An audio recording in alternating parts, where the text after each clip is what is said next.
زنیرہ، آپ کے خیال میں اگر تو اس سال انتخابات ہو جاتے ہیں یا اگلے سال انتخابات ہوتے ہیں تو ملکی سیاست اور معیشت پر اس سال انتخابات ہونے پہ کیا فرق پڑے گا اور اگلے سال انتخابات ہوں گے تو پھر کیا فرق پڑے گا؟ میرے خیال میں ٹو بی آنیسٹ اس وقت انتخابات جیسے شوکت پراچا صاحب کہہ رہے ہیں، میں ان سے ٹوٹلی ایگری کرتی ہوں. It's irrelevant. اس کی وجہ یہ ہے کہ جب گورنمنٹ چینج ہوئی تھی اور اس وقت جب بہت زور اور شور سے کہا جا رہا تھا کہ آپ الیکشن کروا دیں اور مشکل فیصلے آپ بھی مت کریں، let's go to the people اور پھر دیکھ لیتے ہیں کیا ہوتا ہے. اگر تو اس وقت الیکشنز اناؤنس ہو جاتے تو پھر تو it could have been a different ball game. اب جتنا ٹائم گزر گیا ہے جس میں اس گورنمنٹ نے پی ڈی ایم کی گورنمنٹ نے بجٹ بھی پیش کر دیا ہے، جیسے تیسے پنجاب پہ بھی قبضہ ہے، چیزیں اتنی انکانسٹیٹیوشنل ہو رہی ہیں، دیر از نو ون ٹو کویسچن دیم. اور کیوں کویسچن کرے جب اس وقت بھوک اور اسٹارویشن زیادہ بڑا ایشو بنا ہوا ہے. تو پھر الیکشنز کا فرق نہیں پڑے گا، کیونکہ الیکشنز اگر ہو بھی جاتے ہیں تو آپ مجھ سے لکھوا لیں ان کی لیجیٹیمیسی کوئی نہ کوئی پارٹی ضرور ہوگی جو چیلنج کیے رکھے گی، چاہے وہ پی ٹی آئی ہو چاہے وہ نون لیگ ہو. کسی نہ کسی نے یہ نعرہ بلند کرتے رہنا ہے کہ دھاندلی ہوئی ہے. اب میں فگرز دیکھ رہی تھی اور جو فگر فجنگ ہے وہ اتنی زیادہ ہوئی ہے بجٹ میں. میں یہ جان ہاپکنز کے سینئر فیلو ہیں جو ٹربلڈ کرنسیز کو ڈیل کرتے ہیں، ان کو کوٹ کر رہی ہیں. یہاں پہ اسٹیو جاب نام ہے ان کا. انہوں نے کہا ہے 41% انفلیشن ہے اس وقت پاکستان میں، اینڈ وی آر کمیٹنگ کہ ہم ایک سال میں 5% گروتھ پہ جائیں گے، جو کہ پاسبل ہی نہیں ہے ود 41% انفلیشن.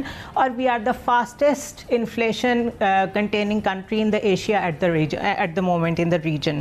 اس کے بعد وینزویلا میں اور سری لنکا میں اور انڈونیشیا میں یہ 3 ایگزامپلز انہوں نے دی ہیں کہ جو کچھ پاکستان میں ہو رہا ہے اس وقت وہی کچھ وینزویلا میں ہو رہا ہے، وہی کچھ سری لنکا میں ہو رہا ہے، کیونکہ فوڈ انسیکیورٹی ہے اور انرجی کرائسس ہے. انرجی کرائسس اور فوڈ کرائسس اس پوری دنیا کو پتہ ہے. اوپیک کنٹریز جو کہ آئل پروڈیوسنگ کنٹریز ہوتے ہیں ان کی ہیجمنی ہے، ان کو کنٹرول کیا جاتا ہے. یوکرین وار چل رہی ہے، لیکن ہم کس چکر میں پڑے ہوئے ہیں؟ ہم وہی باتیں، ہم جہاد کر رہے ہیں، ہم ایک دوسرے کو گالی دے رہے ہیں، ہم انگوٹھیوں کی باتیں کر رہے ہیں، ہم کرپشن کیسز اپنے سیدھے کر رہے ہیں، ہم اپنے آپ کو عدلیہ سے آزاد کروا رہے ہیں کہ آپ ہمیں سر عام معافی دے دیں، ہم نہیں آتے کوئی بات نہیں، ہمارے کیسز ہیں کوئی بات نہیں، آپ ہمیں حکومت کرنے دیں.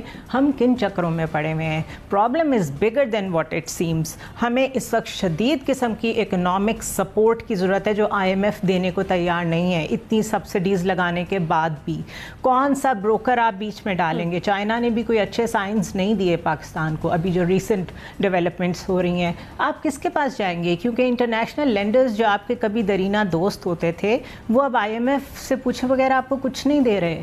تو سلوشن کیا ہے؟ اور جو لوگ یہ سب کر رہے ہیں، جو اس ملک کے فیصلہ ساز ہیں، وہ سوچ کیا رہے ہیں؟ ٹی ٹی پی کے ساتھ آپ نے مذاکرات شروع کر دیا، لیکن آج تک وہ فیل ہوتے رہے ہیں، ان مذاکرات کا کوئی فائدہ نہیں ہوا. سو آپ دیکھیں کرائسس کا حجم بہت بڑا ہے.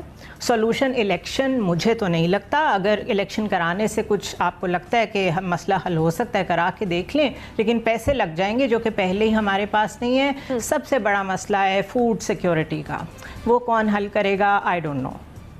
صحیح. امیر عباس، زنیرہ نے جو تصویر کھینچی ہے وہ بہت ہی خطرناک بھی ہے اور پریشان کر دینے والی بھی ہے.